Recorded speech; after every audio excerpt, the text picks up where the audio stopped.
Okay, hello and good morning. Let's take a look. We're in week 3. Make sure you put your bell work, okay, one page per week. And there's today's date. So all of this should be in the top third of the front page.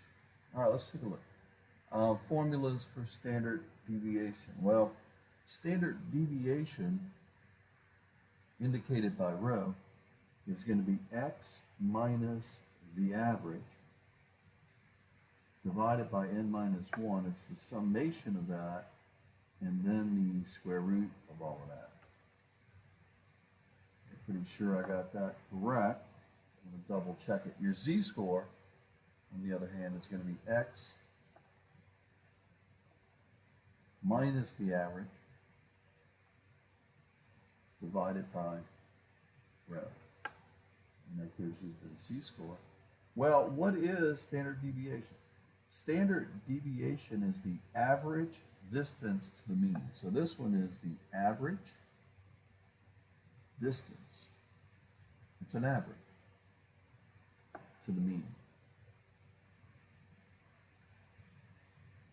So it's the average distance to the average, basically. This one right here, the z-score, is a quantity. How many standard deviations from mean? Okay, how many standard deviations? It's a quantity. On a new sheet of paper, copy down all these definitions. And what I want you to do here is we're going to be getting a new packet. Hopefully we're going to get books soon. Make this a little smaller. Copy all of this down. These are definitions for this section. Okay, if you need to, raise your hand and I'll let you move up. Okay, we're going to read page 44. Let's talk about these variables. Univariable is only one type of information. In this case, weekly expenses for shoes. It's only one. Bivariate is pairs, like what day did you spend more money on shoes or more money on gas? A scatter plot is where you use the bivariate, an x and a y, two variables. It's bivariate. A positive correlation shows that if one of them increases, as this increases, so does that.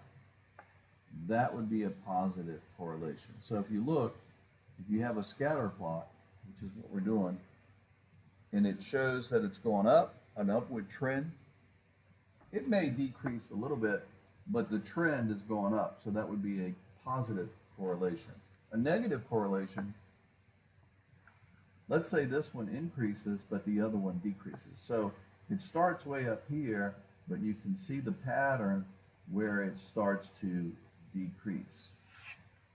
Okay, you may have sometimes where they increase, but overall the trend is decreasing. So that is a negative correlation. So like if you invest in stock and you notice that your return is starting to go down, that would be certainly a negative correlation.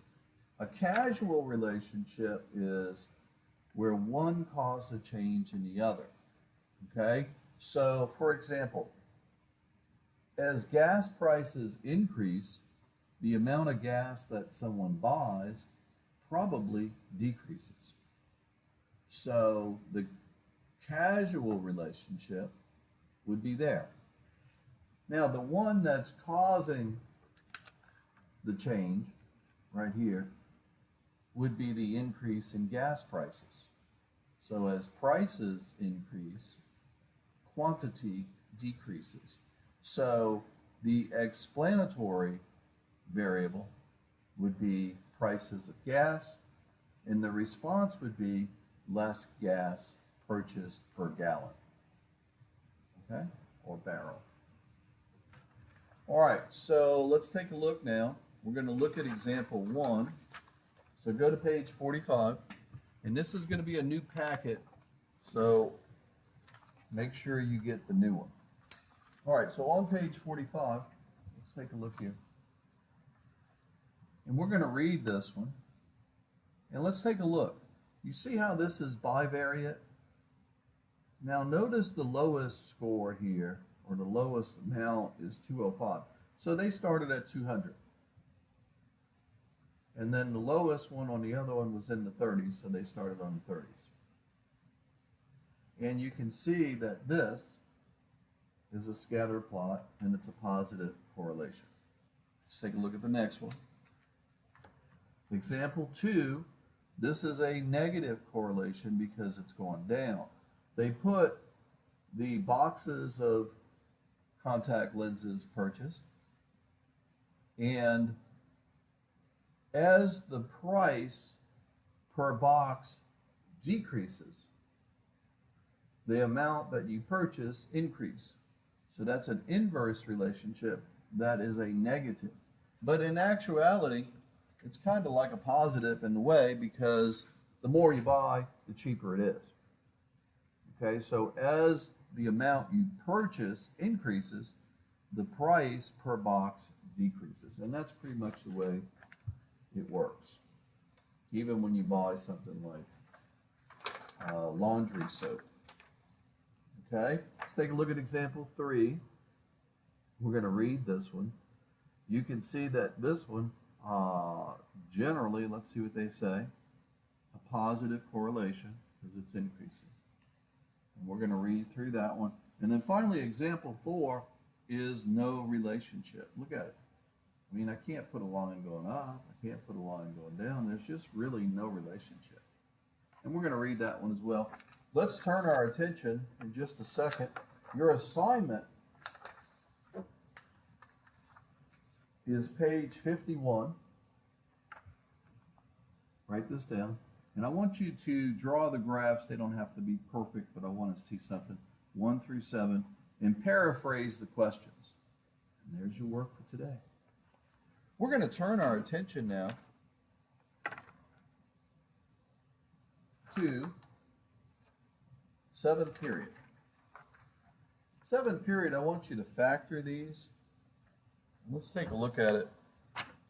So when you factor, you should always look to see what they have in common. Well, this one has a 2 and this one has a 2, so I'm going to take a 2 out. This one has 2 n's, this one has 1 n, so I'm going to take an n out. This is called your greatest common factor, and you should have learned this. So if I take a 2 out of there, the 2's gone. If I take one of the n's, I'm only left with 1. 2 times 2 makes 4, and then I took the n out, and there it is, and that's factored.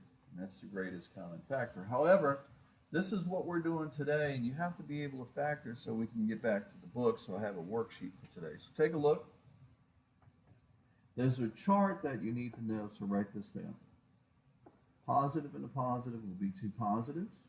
A negative and a positive will be 2 negatives. A plus and a minus and a minus and a minus will give you a plus and a minus, which means you subtract, and these you would add. Okay, so let's take a look. We have a negative and a positive. That's the second one.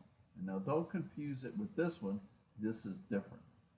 So we have a negative and a positive, so we're going to end up with 2 negatives. And we're looking for something that's going to add. So we know it's x times x. So the question is, what are the factors of 8 that are going to add to give me 6? There it is right there, and it's real simple. And that's all you do. Very, very simple. This one is a 1. A negative and a negative means one's going to be a plus, one's going to be a minus, and you're subtracting. So 9 times 10 is 90, and when you subtract, we get 1. And that's what we want right here. So it's going to be 9 and 10. And 1's got to be a plus. Since the middle one is a negative, you want it with the bigger one. And we want the plus there. You always check your outer and your inner to make sure it works. So that's a negative 10a. This is a positive 9a. And when I add that up, I get a negative 1a, and that's what I want. If you would have ended up with a positive rather than a negative right here, then you would switch your signs. Okay, so today we have a worksheet, and I'll have that for you. Here it is. Make sure you write the chart on the left-hand side of the page.